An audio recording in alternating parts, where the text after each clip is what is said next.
This is episode 8 of the MTGDeckTechs podcast.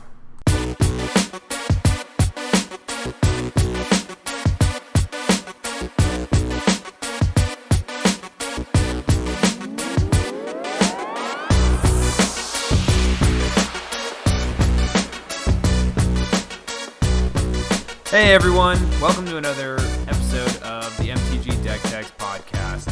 I'm James with MTGDeckTechs, and I'm joined today, just like I'm joined with every day, Jason. How you doing, Jason? Hey, I'm good. How's everybody doing today? It's great to be here again, and I can't wait to talk about Magic with you all.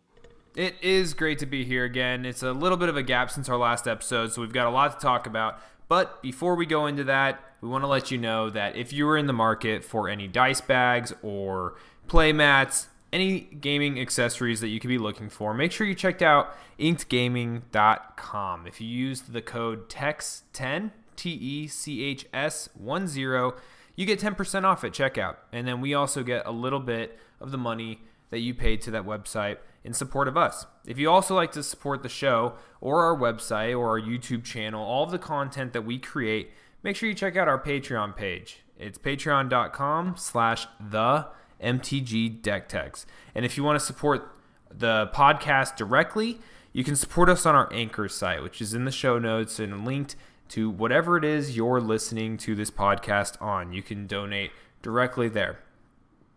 And then also, if you are new to the podcast or you're new to the website, make sure you check out all of our different options that we have available. We stream on Twitch. We stream all sorts of new featured deck lists on Arena. We have YouTube videos that go up weekly. We have articles that go up weekly on our website. So make sure you check out our content. All right. So now that the plugs are out of the way, let's talk about some of the topics that we're going to hit this week. So we missed the week of the Pro Tour and the playoff of the Player of the Year. So we're going to be talking about that stuff kind of after the fact, feelings and reflections based on those events. And then we're going to talk a little bit about counterfeit cards. There was a incident that happened that we'd like to talk about. We want to talk about the updates to the MTG Arena. We want to talk about some updates to Magic Online. We want to talk about this weekend, the events going on with the GP Milwaukee and the SCG Open in Las Vegas. And then at the end, we're going to top it off with a little bit of news about a giveaway that Jason's going to be able to talk about. And then we'll close it all off with our community spotlight and our triple strike questions of the week. So the first topic we're going to hit is the Pro Tour. So Jason, did you get to watch the Pro Tour? And if not, I really hope you did.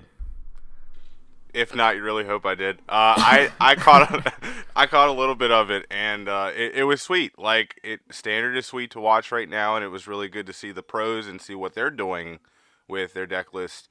The main rounds, like the regular rounds, I don't know why I can't think of the word right now of what it's called. There was a lot of diversity. Golgari showed up a lot, of course. We got a lot of Izzet, Jeskai, Mono Red, the White Weenie decks, and there's just all kinds of decks floating around. It was great. At the end of it, though, it kind of sort of let me down. There were 6 like White Weenie Splash Red decks in the top 8, with a Drake's deck and a Jeskai control deck, and I thought it was going to be a much more diverse top 8. But like at the same time, like it looks on paper like it's not. But if you get down to the deck list too, there's a lot of different intricacies in each of those White Weenie decks. Like some went one direction, others went another direction, and there was still a good bit of diversity in it. And we got a first time Pro Tour winner out of it. It was overall great. I think it was a good Pro Tour. It just showed how great Guilds of Ravnica has been for us for this Standard rotation, and I don't know. I enjoyed it a lot. What did you think? Yeah, I thought it was a great time. You're right. It was interesting that in the top 8 you have 6 copies of the White Weenie deck, which we're going to talk about a little bit, I think. So the White Weenie deck. So though it was 6 out of 8 in the top 8, it definitely wasn't the best performing deck. Now I don't have the stats in front of me, but it's been talked about over the past week a little bit. And if you haven't heard about it, the basic concept is that 6 of the top standard constructed decks were the White Weenie decks, but they were really only there because the players that were piloting them did so well in Limited.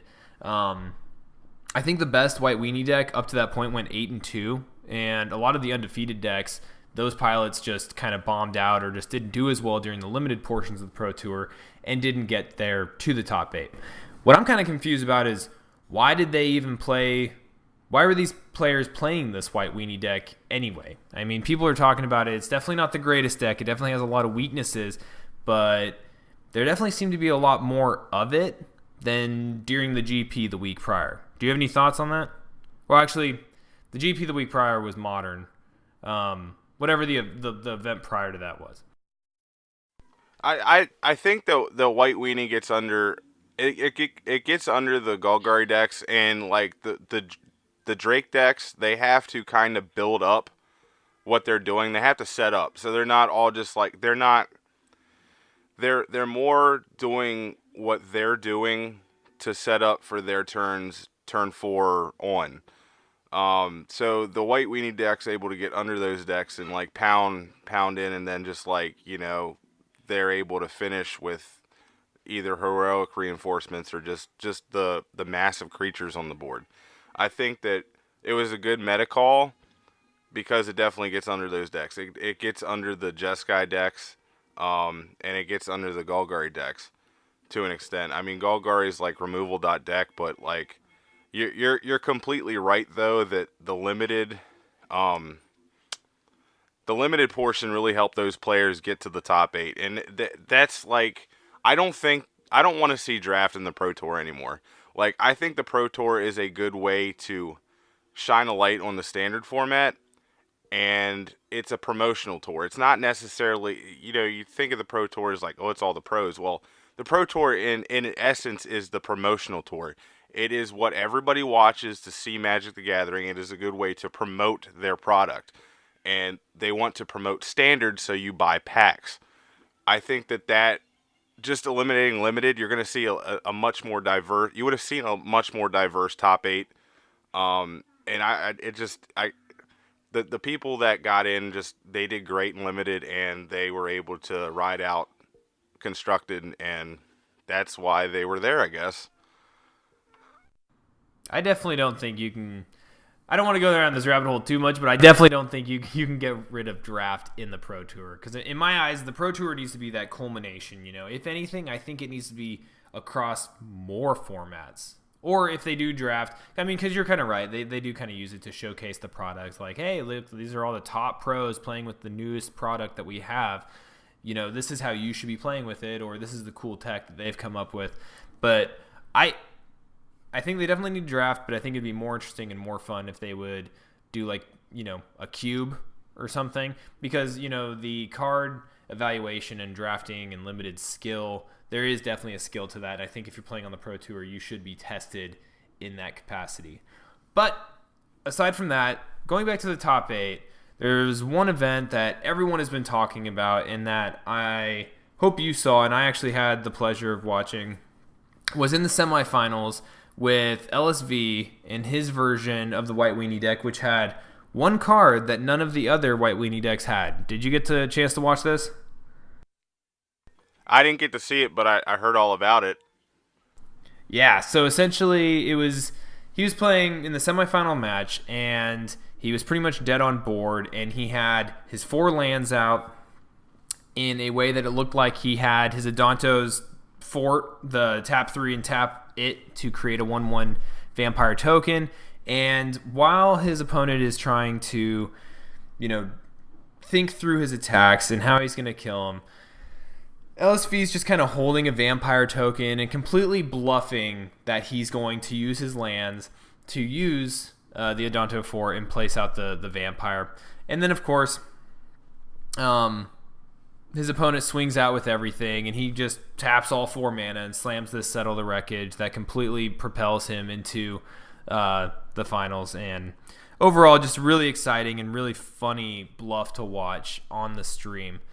And it was made even more interesting by the fact that the Settle the Wreckage, like if you listen to other podcasts or you read some of the articles afterwards, I guess the even having the Settle the Wreckage in the sideboard, which was just one copy in the sideboard, was just to freak out everyone that watched him play on coverage. Like the Channel Fireball team knew that he was probably going to be in a featured match area, and they'd show his deck list, which kind of provides an advantage to anyone playing against the Channel Fireball team and people that are sharing the same deck list. And so he just threw that one Settle the Wreckage in there so that everyone else would think that all the Channel Fireball guys are playing with that Settle the Wreckage and they would play around it even though they didn't have it. So it was pretty funny that he just kind of threw it in there as a feint, and it ended up really helping him out and propelling him into the finals. Yeah, like I did get to see it as a clip. I didn't see it live, and it was so great. It was like the old pick up the pen, the right, change your life totals, that bluff where like you want your opponent to do more damage, like attack with more creatures, so you pick up your pen as to like change your life, and then you're like, oh wait, I got this. It's a great bluff. I know that he was saying he was trying to help him look at what could possibly happen with like blocks and stuff by showing him the vampire token, but like no, that was like A+ bluff, and like it was so awesome. Like I saw that clip and it was great. It was awesome, and it's just very LSV too. Like he's a total goofball. All right, so that was pretty much the PT. Very, very white weenie. Very.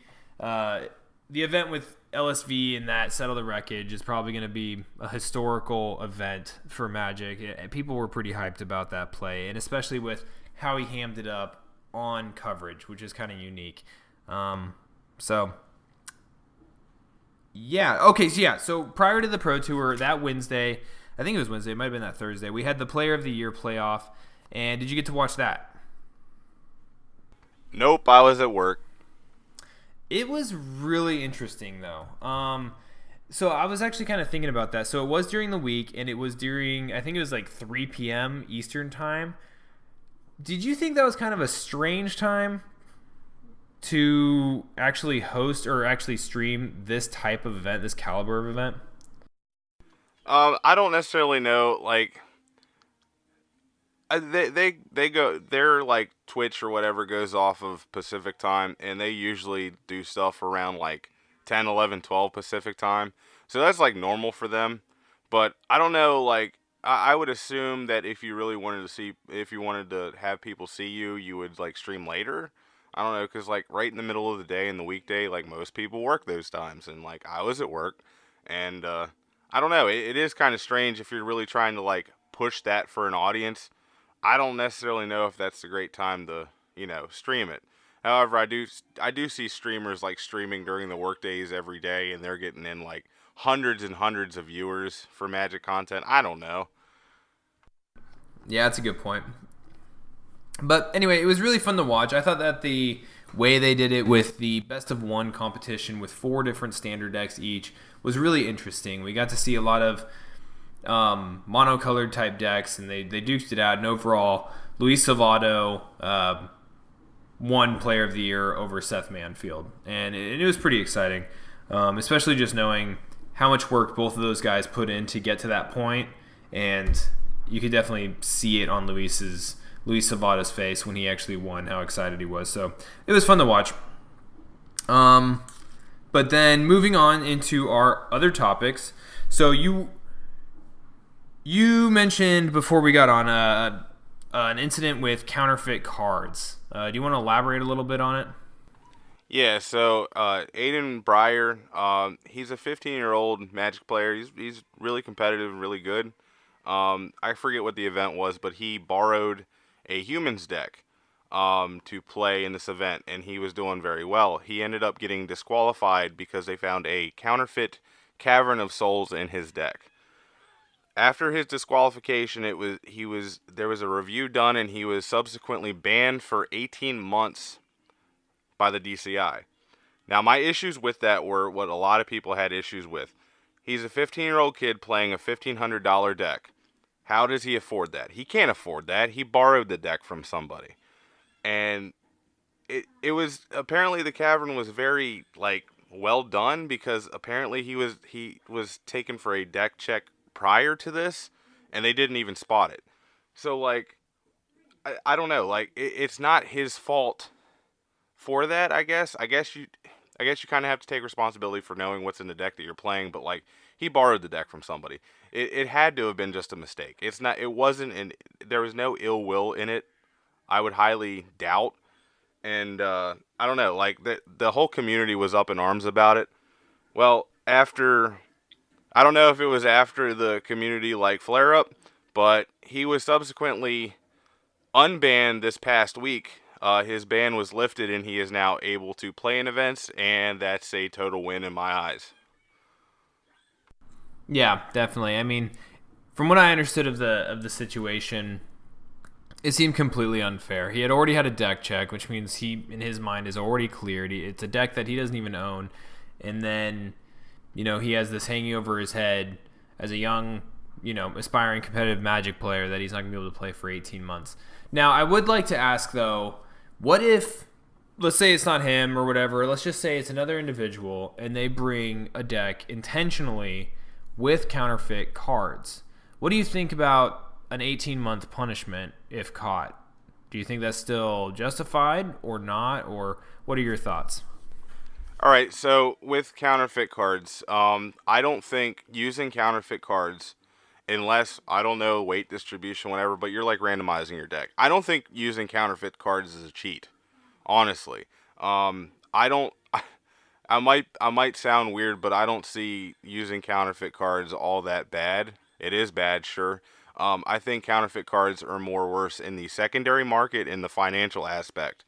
But if you're playing in a high level event, you're going to be able to get the cards that you need. So like, I don't understand why you would have them unless you're just like a local going to these events and you just can't afford it, I guess. But like, I don't know. I don't think that 18 months for counterfeit cards would be like worth it though. It's not cheating. Like, I don't think it's not cheating in my eyes. See, that's what I was kind of thinking, because, I mean, even if you have fake cards, you have an entire fake deck, you're still abiding by the rules of, a maximum of 4 per card, play set. And, you're still probably playing with the same amount of cards. It's just they're counterfeit. Now, I'm not endorsing counterfeit at all. I'm just curious about what an appropriate punishment for using counterfeit cards are. Now, I understand Wizards undoubtedly has to have some sort of punishment on this in their sanctioned events, because they're probably going to lose money if everyone just turned to counterfeit. Obviously they would. So it makes sense for them to punish this type of behavior. But should it be worse, equal to, or not as severe as cheating? I think personally that if you're cheating, then that should be the most severe. Like banning from competitive play forever down to 18 months or whatever, based on the severity of the cheat. But I just thought it was an interesting topic, because we hear about this counterfeit card and it's immediately an 18-month ban. Would that have been more if there was more copies of counterfeit cards? And was there any other counterfeit cards, or just this one Cavern of Souls? I don't know. Like, I assume that. See, it's a tough spot to look at. I don't know if having more, like, if your whole deck is counterfeit, that's kind of like really like scummy, I guess. I don't know. And like To include islands, swamps. yeah. But I don't know. And like, it's just it's a very gray space in my opinion. Like, I don't know how you would control counterfeit cards at a tournament scene. Like, I can see, like, if you're selling counterfeit cards, that's theft in my opinion. Like, that's very scummy. But like, if I don't know, it's not cheating in my opinion. Like, and that's the big thing that we need to look at: cheating. Like, cheating at these tournaments. Like Dan Lanthier at that where he took the stomping ground out of his graveyard for fetching to fetch it again. By the way, he got a 2-year I believe suspension for that. So that was justice. But I don't know how you police counterfeits, really. Yeah, it's an interesting question. I don't really know what the answer is. I think it definitely needs to be. I understand that it would have to be punished, but I don't know what the severity of that punishment should be and at what level of competition. But Anyway, do you have anything else on counterfeit cards? I know that was a really hot topic about a month ago. It was being talked about a lot, but it's kind of died off. But do you have anything else on it? No, I mean that's it. Basically, this is why we don't work for the DCI because I wouldn't know how to police it. Yeah, I guess it would just have to be a pro-con list, cost benefit of public outrage versus not public outrage versus ensuring that your product it remains pure, which is probably a huge concern. I don't know. A lot of businessy decisions would have to be made there. But moving on to our next topic is Magic Arena. So what's new in Magic Arena, Jason? So Magic Arena just had an update, and with that update came direct challenges. So now you can have your friend who has Arena, and you can challenge them to a game of Magic and play them. The way that it's set up, I kind of want to explain how it's set up because a lot of people didn't understand it. So at the top of the screen, there's like two swords that are like crossing each other. What you do is you click that button, you put in the gamer the gamer tag of the Arena player. It's going to be their name with a hashtag and then a 5-digit number. You put that in and you send the challenge. Now, it does not go over to the other player. They don't get a notification that they were challenged. The other player has to put in your information, and you have to set it up and coordinate it specifically for that. So you both have to be ready to do it at the same time. But direct challenges coming in was great. I've done a couple direct challenges, and it was fantastic. I did a couple direct challenges with the person in the community spotlight, and it was fun times. Also, with the update, they put in some resources that you can look at to go onto the Arena homepage for new players. They did some other they sped up the gameplay a little bit. My connectivity has been great. I'm actually able to play faster than a turtle right now, and it's amazing. I can actually get the full experience again. Also, one of the big issues that we had was if you were to be looking at a deck in the picture format, all spread out and not on the side. It now has a deck count, a card count for your deck at the top of the screen. So you can see that it says 60 of 60, and you didn't have to go back to the old page if you like that better. But overall, it was a great update, and I'm super happy with it. Also, Wizards came out and said that they may have a solution for the 5th copy issue by just not having you able to crack a pack and get a 5th copy. They kind of put the retroactive fix on the back burner, but they might come out and say something here soon. So what do you think of all this? Well, Direct Challenge is a huge win. The community's been just begging for it pretty much since the open beta, and then during the closed beta, it was also a huge item of discussion because it's a game that you play with friends. Let us play with our friends. So it's really exciting. But with that, it is kind of a bummer that it took this long. Yes, the game's still in beta, but really it's basically out with it being an open beta, and it just took forever for it to actually happen. And then when it does happen, I think it's kind of a cruddy system. I'm glad it's there, but it definitely needs some work. You need to be able to have that friends list. You need to be able to actually open up some sort of chat with your friend, and you need to be able to be notified when you're challenged. Otherwise, it's just a pain in the butt. It's all, you got to text message your buddy. You got to let him know, hey, we're going to play it this time. All right, get on. I'll challenge you. You challenge me. Sweet. What's your gamer tag again? I don't even remember. Is it an underscore? Does it have to be capitalized? Who knows? So it was kind of a bummer that in that sense. The 5th card thing, that's really interesting. If they decide to fix the issue by just not allowing you get a 5th card, then I wonder what's going to happen once you own the entire set and you just continually buy the same packs. Will they just not let you buy packs anymore? Or you'll reach your limit? After 500 packs, you have hit, the entire set, or whatever number it would be, and so you can only buy that many packs? Or would you just get a gajillion different wild cards? So that'll be interesting to see. But Yeah, overall, the arena update was huge. I'm looking forward to doing some direct challenges with other people on the website. Hopefully, we'll get some of those YouTube videos up of us or streaming of us playing direct challenge against each other and other people on the site, and then opening it up to the community. So those are some of the things that we're thinking about doing in the near future. But do you have anything else on arena? Yeah, actually, you were saying about not having a friends list. There isn't a technical friends list. However, if you put somebody's gamer tag in your system and challenge them, if you were to go back in it, in the where you put the gamer tag, there's a drop down tab. You can just hit that drop tab, and it'll have the person that you played with saved in there. So you don't have to remember it again. You can just hit the drop down tab and pick that name and go to work. Right. That does help. Doesn't really still help with them noting if they're online or not, but you're right. That does help with the typing of the name and getting it put in there quickly. So I think with that, we can move on to our next topic, which I'll let you kick off again with the Magic Online updates. So one of my favorite formats in Magic is Pauper, and Pauper has never been an actual sanctioned paper format. However, it got its popularity on Magic Online. You can play friendly leagues with it.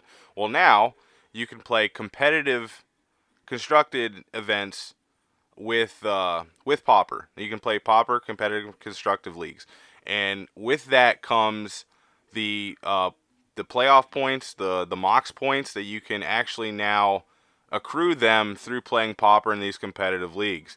So in theory, you can now play Pauper and then with Pauper qualify for the Pro Tour. And that is a huge step in the direction of making a Pauper legitimized format. This is just, I think it's closer than ever to being a legitimized format, and I would love to see it happen. I think that would be honestly the next step, and it's really great. I might jump in and try it out. What do you think? Yeah, I think it's really cool. And I think that I'm trying to look for the article again or what their announcement was on Magic Online. But what you were saying about the how you can actually get into the Pro Tour from playing Pauper, I think they're adding the format points to Pauper, but to all formats. So I don't know if it was all to include the casual formats like Commander, but I know that Legacy and Vintage, the people that actually do play those online, that they'll be able to gain format points and get their way to the Pro Tour through that, or at least the Mox Championship. So that's pretty exciting stuff, and I think it's good because it shows a few things. It shows, one, that they're trying to provide better ways to get into the Pro Tour with the changes in Pro Tour and how the number of people per each one is going to be smaller. At least they're providing venues for people to keep working at it and trying, especially on the online forum. And then it's also proving that they're going to, at least for the time being, continue supporting Magic Online, that it's not going to be a complete shutdown and transition to Arena, but that they are still supporting the people that play on the old platform. And then, yeah, I mean, those are really the big takeaways I got from it, and I'm super excited because Pauper's a lot of fun, and now you have an incentive to play it. You can play it all the time, and it's cheap, and you can actually get to the Pro Tour on a budget that way. Yeah, and actually, looking back on you saying that there's an incentive to play Pauper now, with an incentive to play Pauper might see a lot of different format shifting and a lot of more innovation. We may see new decks come out, and that's always great. I love exploring and brewing, and I'm gonna start brewing in Pauper, see what I can do. But I really think that we're gonna see some newer decks come out and other innovations added to the decks if there's an incentive to play it to possibly get to the Pro Tour. So that is really awesome. Also, you were talking about the transition to Arena, and I totally forgot to say this in the Arena portion, so I wanted to throw it in here. On December 6th, we are going to Magic's going to announce basically the future of competitive Magic play. And with that, they're going to talk about online playing. And my thinking is on December 6th, they're going to announce a competitive Arena league, in ways to qualify for bigger things. I think Arena still is the future of Magic, and I think they're going to push it in that direction with that announcement. Yeah, I'm really curious to see what they're going to do. Arena's definitely going to have to become a part of it, at least in the near future, at least some way of getting you. I don't know if it's going to be just an arena type competition. I think that might actually be the best case, so like the arena doesn't qualify you to the Pro Tour, but like arena has its own championship series, and like that's the end of it. Like there's a prize for that competition. I'm curious if there's going to be any changes to any type of just normal DCI sanctioned events at local game stores that lead you into Pro Tours, and like updates on the PTQ system that they already had, like maybe more clarification and more announcements on the selected stores that they had talked about, at least ones that might be recurable, and then the other ones thrown in. So I'm really excited. I had forgotten about that too, but yeah, that announcement that's coming out about the future of competitive Magic, I hope it's exciting stuff, and I think it will be. Just like the trend of Magic right now, it's going up. Everything's going well. Arena's starting to really kick off and attract new people. So pretty exciting stuff. Do you have anything else on Magic Online? No, I'm pretty. That's all that really happened to Magic Online. Yeah, and then this weekend we have the Standard GP Milwaukee going on right now, and then we have the SEG Open that's going on in Las Vegas, which is team constructed. Now, at the time of this recording, we're doing this on a Saturday night, and I don't know about you, but I've only seen a couple of the matches today. I kind of poked in when I had time. Did you get to watch either of these events at all? I've been pretty busy today, so no, I have not seen it. I will be checking in on Milwaukee tomorrow. I might look into the SCG event as well. Yeah, same. I'll probably be checking this stuff out tomorrow, which by the time you guys are listening to this, it's all said and done. But what kind of things are you expecting any type of change in at least the standard format, especially with GP Milwaukee? From what we saw in standard at the PT, do you think people reacted to the white weenie meta that we saw in the top 8, or do you think that we're still going to be seeing a lot of the Golgari mid-range, the Is It Drakes type decks performing well? So in regards to the reaction to the Pro Tour, I think that we're going to see some newer. I don't know if we're going to see new decks, but we're gonna see some innovations to older decks definitely. But I did see on Twitter somebody's like has a deck list like hiding it, and I really want to know what it is, because they're like, I went 7-1 with this and with this deck, and it's really awesome, and I really want to know what it is. But I guess I'll find out tomorrow. But I think in reaction to the Pro Tour with all the white, if people are worried about the white weenie decks, all you gotta do, play red, bring that Chain Whirler back in. A lot of people forgot about Goblin Chain Whirler, and he's sitting there waiting to come back in, because all those X1s. He's going to kill them all. So I think Chain Whirler is going to see an uptick in playing this weekend. We're going to see the same old, Golgari and Drake decks and Jeskai decks and whatever. One of the big things that I didn't even talk about this is about the Pro Tour or anything. One of the things that I really want to see Red, Black, Burn played in one of these events and do well. I've been playing that deck a lot, and I'm just winning in an obnoxiously high number of games with it. It's the Punisher Burn deck. I've made a few tweaks to it myself, but like I was surprised to not see it at all at the Pro Tour. I think it would have been a good meta call. The only bad matchup that I've seen with it is Rainbow Lich, and of course that's not going to be played at the Pro Tour. And the green black deck gives it a hard time. But if you have if you know that they're on green black, you just sit back with a lightning strike for the Wild Growth Walker, and you're good to go. It can outgrind opponents. It can race them. Like I've won on turn 4, and I've won on turn 12. Like the deck can do anything, and I'm surprised I haven't seen that. So actually, yeah, I forgot to mention this. So the games I did watch was I saw Sam Black playing. I'm pretty sure it was Sam Black. He was playing a Boros control deck, and at the time I saw it, I think it was round 4 or something. He was 3-0 with it, and it was awesome. He was throwing around like Stars of Extinctions, a lot of treasure maps. He was using the Pirate's Pillage. It was like a 4-mana draw 2, make 2 treasure, discard 1 card. It was a bunch of crazy stuff. He's got like a bunch of Karns in it, and it was awesome. It was absolutely awesome. So I'm curious to see if that deck continued to perform well and if it made big splashes. But during that match, the commentators had actually talked about seeing a Rakdos burn deck, and they were talking about it, and it sounded like it was performing well. And so, of course, listeners, you guys already know all the deck lists and who won, but right now, we're pretty excited about some Rakdos. But yeah. And do you think there's going to be any changes in Modern or Legacy that we might hear about or see from the SCG Open taking place in Vegas? Legacy doesn't see a lot of change, period. We thought that, like, the Grixis Delver decks would, like, die down a little bit with Deathrite Shaman getting banned, but it really hasn't. I haven't looked at Legacy at all. Legacy doesn't interest me at all, because it's basically just non-fun games of Magic to me, honestly. As far as Modern goes, it's just going to be whatever's a better meta call is going to win. We're not going to see anything new in Modern.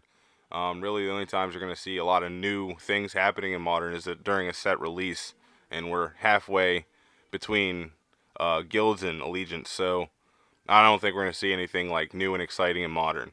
Standard's where it's at, and we're going to see a lot in Standard. And to touch on the Red Blackburn deck again, because I love that deck. I love it so much. The only bad part about that deck right now is needing to run 4 Cinder Barons. When Allegiance comes out, we get Blood Crypt. So this deck has staying power. Plus, we get we have support for Rakdos in the new set. So I don't see this deck going anywhere. I think it's going to stay hot. And I think more people should play it. Give it a try. I love it. Yeah, definitely. And Rakdos is my favorite color combination across all formats, all the time. They're just my favorite, black and red.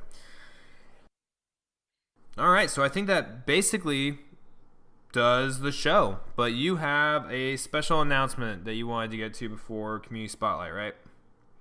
Yes. So I know everybody loves giveaways, and we've done giveaways a good bit, and you always want to be looking for these giveaways and get free stuff. So Exotic MTG has put together this thing. It's called the Exotic MTG's 31 Days of Christmas giveaway.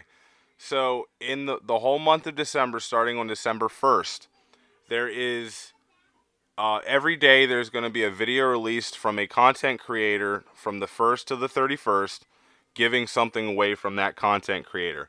And I have jumped in to join in to represent MTGDeckTechs. So I will be one of the 31 content creators that are giving stuff away. There's a Gleam link now that you can find on Exotic MTG's Twitter. I'll post it in the YouTube video of this whenever I post on YouTube. And my giveaway date is December 22nd. But again, December 1st is the start of it. You can go to the Gleam giveaway and sign up now. There's new ways to enter every day. So you have almost an unlimited amount of ways to enter based on subscribing to channels, watching videos, going to their websites and stuff. And not only is it a great giveaway opportunity for you, but it's also a great opportunity for you to check out all 31 of these awesome content creators that I'm really good friends with a lot of them. And they're all really great. Go check them out. Go check out the giveaway and enter, because you don't want to miss out. Yeah, that sounds awesome. And I know the last time we did a Gleam giveaway, there was actually quite a bit of participation. So get in there early, hit as many of the ways to enter as you can to increase your chance of winning, and just have fun with it. And you'll know on December 22nd if you got the one that Jason's gonna be donating. Yeah, and as of right now, there are over 300 unique individuals in it right now. So definitely want to get in as soon as possible. I don't know what I'm giving away yet. I'm kind of waiting for SCG Con to see how much store credit I get there, because depending on how I do there, I think my limit, like my lowest limit, I'm going to be spending $45 for this giveaway. It's probably going to have to do with Ultimate Masters. But if I do well at at the SCG Con, and I get a lot of store credit, and I might walk away with a box of Ultimate Masters, I might just give that whole thing out. It all depends on how I do. So wish me luck there, I guess. Generous Jason. All right. So I think that wraps that up. Who do we have for this week's Community Spotlight? All right, so for this week's Community Spotlight, I want to shine a spotlight on Dev Doodles. Dev Doodles is a streamer. She streams a lot of different games. Recently, she's been streaming a lot of Magic Arena. She's been going consistently for the last couple weeks. She just hit affiliate this week, so that's really great. I've been supporting her. She's awesome. She does some great streams. You need to jump in on some of her streams. That's twitch.tv/devdoodles, DEVDOODLES. I'm in her stream a lot. I'm chatting with stream and with the chat and everything. She actually will direct challenge you if you're in the stream if you want to play her. I've played her a couple times with some of my decks. It's been great. Like, her streams are great. Definitely go check her out. That's awesome. Yeah, if you have to get on a stream by challenging someone, I mean, it's kind of nice because you can challenge them and watch the stream and probably be able to win. But either way, it's always fun to be able to participate with streamers and other people like that. So DevDoodle is a great choice. That's awesome. All right, so that pretty much sums up this episode. And before we take off, we're going to give you the answers to the last episode's Triple Strike questions, and then we'll go into this week's Triple Strike questions. All Triple Strike questions is, for new listeners, it's just a series of 3 trivia questions that we like to leave you with at the end of the episode so that you have something to think about on your way home from work or while you're sitting at your computer. You can Google up some of these answers. It's just fun trivia about the game that we all love that can keep you guys occupied. All right, so last week we had 3 questions, and our first strike question was, what is the mana cost for the card titled Lord of Atlantis? And the answer to that is blue. It's a double blue mana cost. The double strike question of the week was, who has the most Pro Tour top 8s of all time? And the answer to that question is John Finkel. And then the last strike question is, in the modern deck 8-rack, what is the card other than the rack that has a similar effect? What's that card called? And that card is called Shrieking Affliction. All right, so that's the last episode's answers to the Triple Strike questions. This week's Triple Strike questions. The first strike question is, what is the card Fulminator Mage's ability? The double strike question is, how many different Atogs are there? The creature type Atog. How many of them are there? And then the last strike question is, who won the 2013 World Championship? And those are your Triple Strike questions of the week. And I think that's all we got for this week. Make sure you tune in next week and be able to listen to episode 9 of the MTGDeckTechs podcast.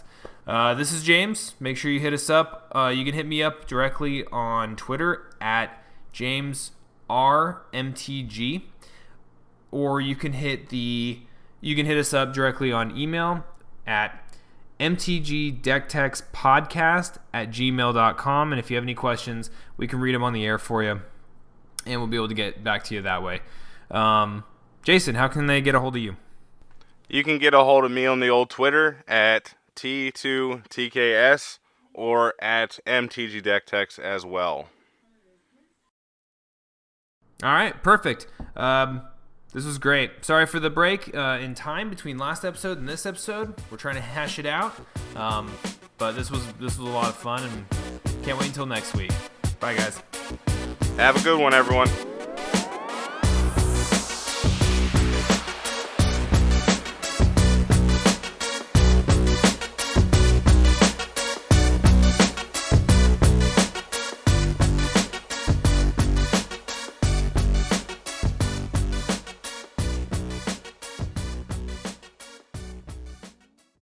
If you enjoyed this video, please hit that like button. It helps out a lot. Also, don't forget to subscribe to stay up to date with all of our uploads.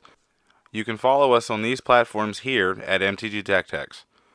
And finally, a big shout out to Terry Ledford for his generous Patreon donation.